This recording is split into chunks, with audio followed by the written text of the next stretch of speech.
questions spécifiques, je crois que Florence pourra à distance répondre peut-être à quelques questions. Florence, moi je te laisse le soin de prendre la main et de Parfait. nous faire partager comprendre sa santé dans la Ben, simplicité qui te caractérise. merci beaucoup, Gilles. Alors, juste pour préciser un petit point de pourquoi j'ai élargi mon horizon par rapport à la médecine traditionnelle. Donc, j'ai exercé pendant 25 ans l'ophtalmologie et donc j'ai été longtemps sur les bancs de la fac de médecine à Strasbourg. Et puis, en 2015, j'ai eu un cancer du rein. Et puis, j'ai les yeux qui me piquent, vous voyez. Et le chirurgien m'a dit, ma brave dame, dans 20 ans, vous allez être dialysée et on ne peut rien faire pour récupérer la fonction rénale. Et donc, je l'ai cru pendant 1 an et demi à peu près. Et puis, à un moment donné, je me suis dit, s'il ne savait pas tout. Et donc, depuis 7 ans, j'ouvre. Et me voilà devant vous à essayer de vous simplifier la santé. Alors, je vais partager mon écran. Est-ce que vous voyez tous mon écran? Personnellement, c'est parfait. Très bien. Alors, mon intention, donc moi, je ne vous vois plus quand je suis en partage d'écran. Donc, voilà. Donc, Gilles, si jamais il y a des choses à me dire, je te laisse prendre la parole. Pas de souci. Donc, mon idée, là, c'était de partager avec vous, de simplifier un petit peu la compréhension de ce corps humain, de cette magnifique, entre guillemets, machine qui nous permet plutôt de véhicule, qui nous permet de vivre dans cet univers terrestre et qui est magnifiquement bien fait. J'ai pas envie d'y repenser. J'ai l'intention de vous proposer des mini-conférences comme ça pour mieux appréhender le mécanisme, les mécanismes et le fonctionnement de notre corps. Donc, aujourd'hui, je vous propose de planter ensemble les bases. Donc, évidemment, c'est de la simplification. Évidemment, on ne va pas aller dans la précision biochimique. Mon intention est vraiment de vous donner des outils de compréhension simples pour pouvoir mieux comprendre vos mécanismes de fonctionnement, de vieillissement, éventuellement vos pathologies si vous en avez. Donc, simplification et on va dire ludique, parce que j'ai pas envie de me prendre la tête. Donc, vous allez voir que ça va être, j'espère, sympathique.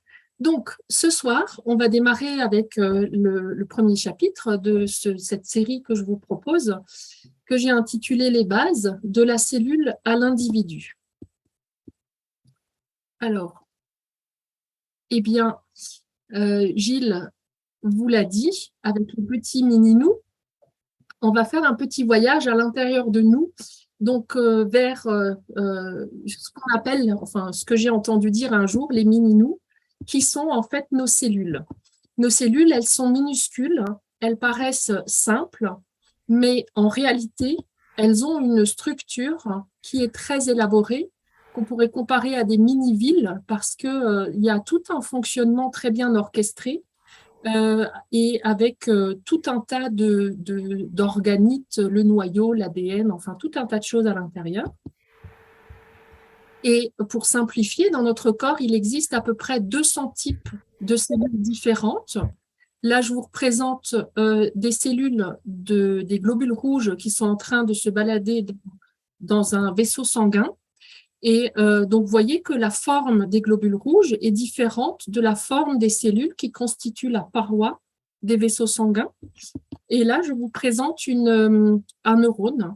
Et vous voyez que donc les cellules sont vraiment très différenciées et différentes. Ces cellules, donc ces petits mini-nous, se combinent entre elles pour former donc un peu plus grand des tissus. Les tissus qui se mettent ensemble forment des organes et plusieurs organes peuvent construire un système. Donc, par exemple, le système nerveux ou bien le système digestif ou encore le système cardiovasculaire Et puis alors, il y en a qui n'ont pas le nom de système. Par exemple, le squelette est lui aussi un système, vous voyez, organisé avec un certain nombre d'éléments. Le corps humain, tout simplement, est formé de l'ensemble de tous ces systèmes. Les caractéristiques du corps humain sont différentes. On n'a pas tous la même tête sur Terre. On n'a pas le même terrain, on n'a pas la même hérédité, on n'a pas le même ADN, on n'a pas les mêmes caractères qu'on va acquérir tout au long de notre vie. Et donc, tout cela, ça forme notre individualité. Chaque individu a une combinaison unique, mais ce qu'on va exposer aujourd'hui et au cours de ces mini-conférences, c'est que les principes de fonctionnement du corps sont semblables chez chacun. Donc voilà, pour résumer, du plus petit au plus grand, les cellules qui s'organisent entre elles donnent des organes, les organes des systèmes et les systèmes l'organisme entier. Alors, il y a 100 000 milliards de cellules, de mini-nous, à l'intérieur de chaque corps humain. Donc là, je ne parle que des cellules, je ne parle pas des bactéries, parce que je crois que dans le tube digestif, il y a plus de bactéries que de petits mini-nous. Chaque cellule, elle est spécialisée, elle remplit une fonction précise dans le corps. Imaginez une cellule de la rétine n'a pas la même fonction qu'une cellule de la peau ou du nerf olfactif ou bien des intestins, du cerveau. Bref, chacune remplit une fonction précise.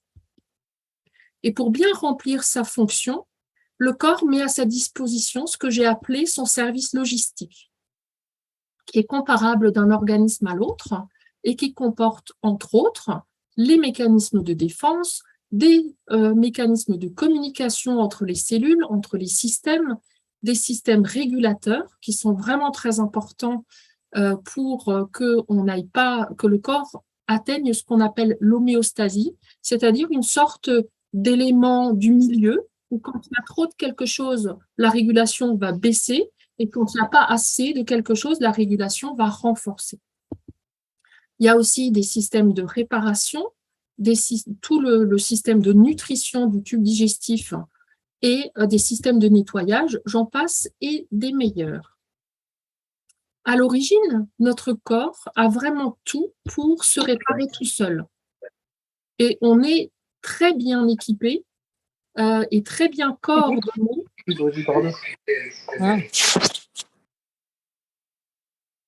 pour nous réparer, pour nous régénérer, et ceci en permanence. Tous les jours, on répare des bugs d'ADN. Il me semble avoir lu un jour qu'il y en a 20 000 par jour. Et donc, un organe n'est jamais malade d'emblée. Tout part en fait d'une cellule ou d'un petit groupement de cellules qui sont mal entretenues, où en fait le système logistique bug et où en fait les réparations ne peuvent pas se faire comme il faut. Donc, le processus de régénération naturelle de la cellule ou du groupe de cellules est interrompu, un peu, beaucoup, ou voire jusqu'au blocage complet. Et si le processus, le désordre n'est pas débloqué au niveau de la cellule, bien évidemment, le blocage va s'étendre au tissu, un peu plus grand à l'organe et encore un peu plus grand jusqu'au système entier concerné. Donc, je résume en disant que derrière toute maladie, il n'y a au départ qu'un simple dysfonctionnement à l'échelle de la cellule.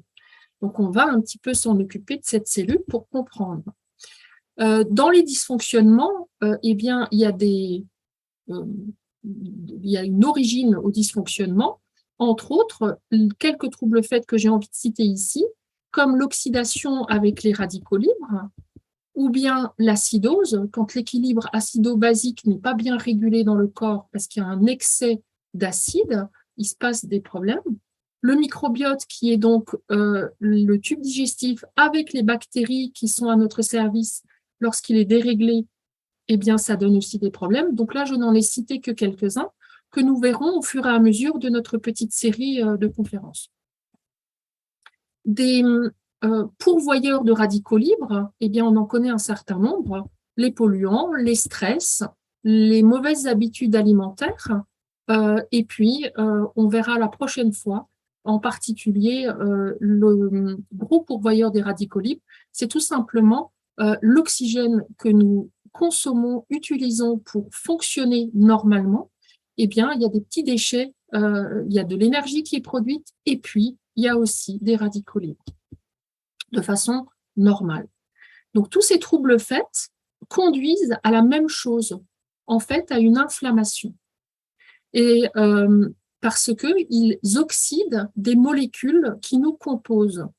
Et donc, on rouille à petit feu. S'il y a une oxydation qui se passe eh bien, au niveau des articulations, par exemple, là où le petit bonhomme du milieu, eh bien, on va avoir des pathologies inflammatoires comme l'arthrite. Si ça crame notre cerveau et que ça oxyde les neurones ou les cellules qui soutiennent le cerveau, eh bien, on va avoir des pathologies d'oxydation comme la maladie de Parkinson ou l'Alzheimer. Et puis, si ça oxyde la peau, on va avoir là aussi des pathologies comme le lupus, par exemple. Alors, tous ces troubles faits conduisent au même résultat. Donc, ils n'ont pas la même origine, mais ils conduisent tous au même résultat, c'est-à-dire l'inflammation, petite ou grande. Quand l'inflammation s'exprime, la plupart du temps, ça fait mal. Et souvent, j'ai envie de dire dans la médecine traditionnelle, enfin celle qui existe maintenant, on a tendance à confondre le symptôme qu'est l'inflammation avec le dysfonctionnement plus profond dont il est issu. Et donc, très souvent, on va soigner l'inflammation avec des anti-inflammatoires et pas toujours s'occuper de la cause qui a conduit à cette inflammation. Une fois que cette inflammation est installée, elle renforce le problème d'origine. Et donc, ça donne un effet boule de neige où le problème qui est la cause à l'origine de l'inflammation, qui est donc l'effet, eh bien, ça s'auto-entretient jusqu'à ce qu'on confonde le problème avec l'effet. Et quand l'inflammation est là, dans le corps, eh bien, le feu gronde, mais on ne l'entend pas et on ne le ressent pas toujours. Parce que son expression est variable. Elle est plus ou moins visible. Et donc, l'inflammation silencieuse, elle porte bien son nom, elle se développe en dessous du seuil de la douleur, en dessous des ressentis de douleur. Et donc, elle existe, mais elle est imperceptible pendant longtemps. À l'inverse, lorsqu'on a une inflammation aiguë, tout le monde connaît, la zone, elle va devenir très rouge, elle va devenir chaude, elle va faire mal et elle va gonfler. Et puis, entre les deux, on a les inflammations chroniques, c'est-à-dire quand c'est un peu plus que la silencieuse, et là, ça touche des organes ou des systèmes. Donc, là, j'ai cité les maladies inflammatoires de l'intestin, la rectocolite, la maladie de Crohn, les articulations, la polyarthrite rhumatoïde, par exemple, les poumons, l'apnée du sommeil, le pancréas, le diabète. Et donc, j'ai envie de dire que l'inflammation silencieuse, c'est, entre guillemets, notre meilleur ennemi, c'est-à-dire l'ennemi la plus efficace pour nous causer des ennuis. Donc, je viens de citer quelques maladies auto-immunes, comme la polyarthrite rhumatoïde, le lupus ou la rectocolite ulcéro-hémorragique, la maladie de Crohn. On a aussi les cancers, qui sont des pathologies avec une inflammation. On a des pathologies cardiovasculaires. L'hypertension artérielle, c'est une inflammation des parois vasculaires, les allergies, et puis certaines fatigues chroniques inexpliquées. Et l'obésité, elle aussi, est une maladie inflammatoire des cellules graisseuses. Donc, un petit peu de statistiques. L'obésité, là, vous voyez que chez les jeunes ados de 5 à 19 ans, entre 1970 et 2020, vous voyez, la courbe est ascendante, quel que soit le sexe. On a aussi des dégénérescences avec des maladies dégénératives. Je les ai citées tout à l'heure, diabète, Parkinson, Alzheimer, cancer. qui sont en augmentation permanente et presque exponentielle tous les ans. Vous voyez, les maladies cardiovasculaires, on a une augmentation très flagrante depuis les années 60 et on le verra une autre fois, on pense qu'il y a une corrélation avec nos modes et habitudes alimentaires qui ont connu d'énormes bouleversements et qui actuellement sont plutôt pro-inflammatoires.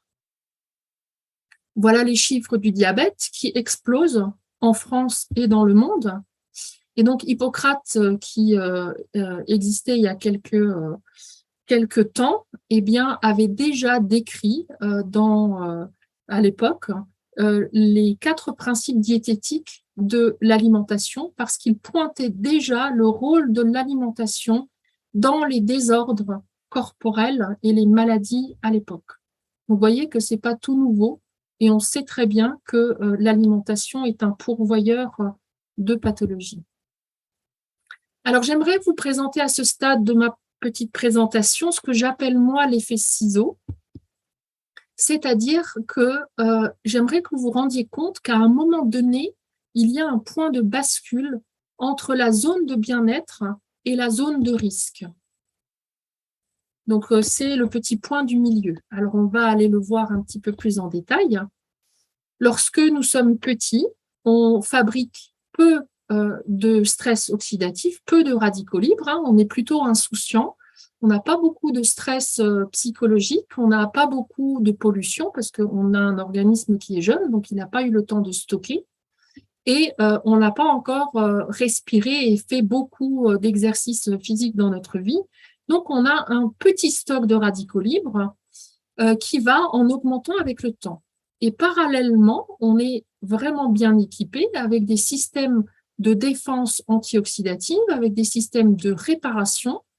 Et j'ai mis 3 petites courbes là pour montrer qu'en fait, comme on n'a pas le même terrain à la base, eh bien, on peut avoir un terrain plus ou moins bon par rapport à ces réparations défense.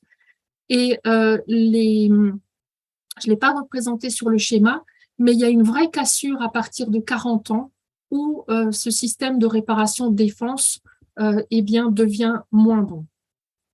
Donc, le point de bascule, c'est au moment où la quantité d'agresseurs de radicaux libres dépasse les capacités naturelles du corps, qui sont les capacités antioxydantes, les capacités de régénération et de réparation.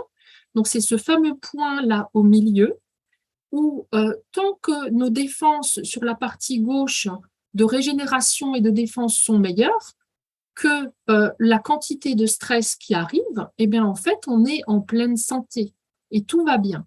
Et c'est lorsque on est dépassé par les événements que l'inflammation démarre et plus tard les dégénérescences qui donnent les pathologies dont je viens de parler, eh bien, c'est parce que nos défenses sont moindres et la quantité de stress augmente.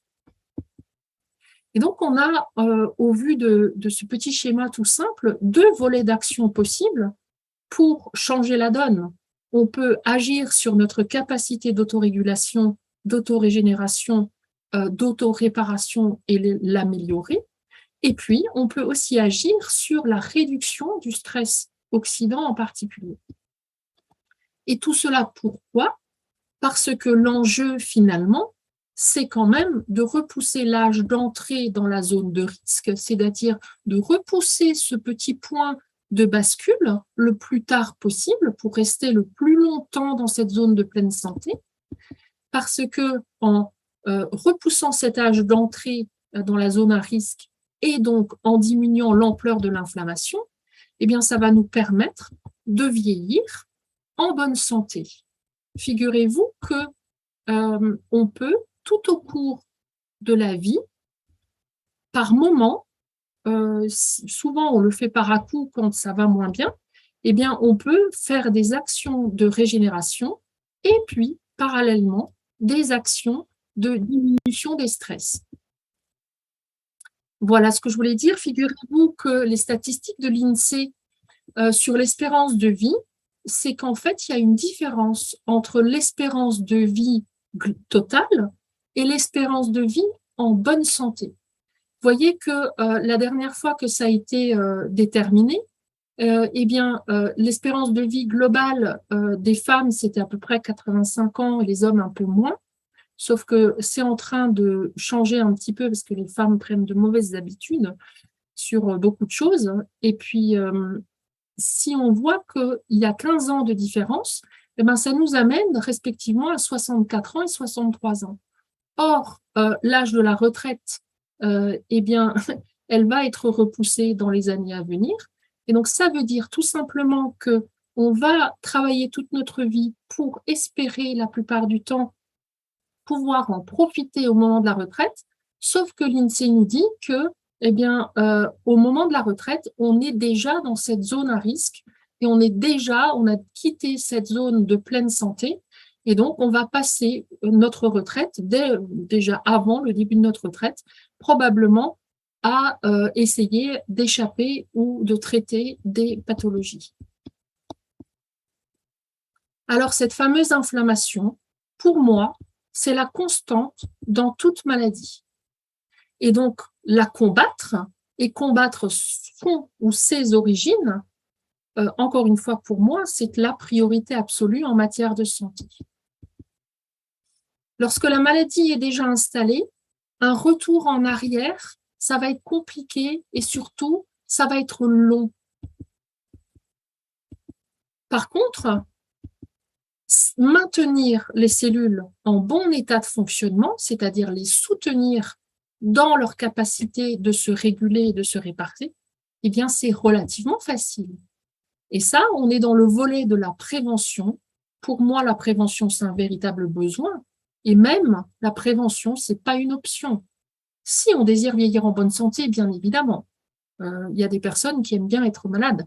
Mais quand même, je pense que toutes les personnes qui sont là ce soir désirent vieillir en bonne santé, tout comme moi. L'adage « mieux vaut prévenir que guérir », eh bien, c'est tout ce qui motive ma démarche de santé holistique, de santé globale. Et j'aime beaucoup cette citation d'un Allemand qui s'appelle Kneipp, qui dit que si vous ne consacrez pas au jour le jour, donc tous les jours, un peu de temps pour votre santé et donc pour votre prévention, eh bien, alors, un jour, vous devrez sacrifier beaucoup de temps à la maladie. Et l'INSEE nous dit, aux alentours de la soixantaine. Alors, la solution puissante pour prévenir et ou réduire les désordres et l'inflammation, c'est agir à l'échelle de la cellule, parce que si on agit à l'échelle de la cellule avec la santé cellulaire, eh bien, on va aider notre corps, notre organisme tout entier. Il y a deux volets à mon sens. Le premier, c'est de donner aux cellules ce dont elles ont besoin avec du bon carburant, avec des nutriments essentiels en quantité et en qualité. Et le deuxième volet, c'est prévenir lorsque on est dans la zone avant l'effet bascule et si on est déjà de l'autre côté, eh bien de réduire les désordres présents. Et donc, il existe des solutions personnalisables pour répondre à ces deux volets de la santé. Mon chirurgien est très étonné actuellement que ma fonction rénale est redevenue normale et que ce qu'il m'a prédit, c'est-à-dire d'avoir une dialyse dans 20 ans, c'est-à-dire avant même l'âge de la retraite, au moment où j'ai été opérée, eh bien, ce spectre a disparu et il ne comprend pas pourquoi. Voilà, merci pour votre attention.